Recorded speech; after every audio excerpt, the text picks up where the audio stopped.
Mais les ovnis, alors, est-ce que ce ne sont pas justement des signes de visite, certes lointaine, peut-être pas de contact direct, d'extraterrestres? Alors, vous savez que c'est un sujet extrêmement sensible, qui ne relève pas seulement du fantasme de la science-fiction, car il est aujourd'hui étudié très sérieusement par des groupes de scientifiques appartenant souvent au domaine de l'aéronautique, par exemple. Si je prends l'exemple de la France, le Centre national d'études spatiales a créé un groupe d'études, voici de nombreuses années, qui étudie justement ces phénomènes aérospatiaux non identifiés. Et récemment, d'ailleurs, l'ensemble des 6000 cas étudiés a été mis à la connaissance de tous sur un site internet qui a d'ailleurs été bloqué pendant 24 heures parce que tout le monde voulait savoir un petit peu quels étaient les cas discutés et controversés. Alors finalement, sur ces 6000 cas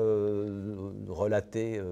d'OVNI, disons, il s'avère que pratiquement 40% de ces cas sont parfaitement bien documentés. Il s'agit évidemment de méprises et de confusion avec des phénomènes tout à fait naturels, des ballons-sondes, des fusées, des phénomènes atmosphériques ou autres. Alors il y a à peu près également un bon tiers des cas qui ne sont tout simplement pas suffisamment documentés et donc on ne peut en tirer aucune conclusion. Reste malgré tout à peu près 25% de cas où il y a une documentation qui semble relativement sérieuse, par exemple des captations radar, des rapports faits par des pilotes d'avion et pour lequel pour l'instant aucune explication réellement convaincante n'a pu être donnée. Alors c'est uniquement dans cette petite frange de cas que l'on pourrait éventuellement imaginer que des extraterrestres visitent les parages de la Terre, mais en l'absence d'informations supplémentaires, vraiment pour l'instant, on ne peut rien dire et cela reste un petit peu dans le domaine de l'utopie et de la science-fiction.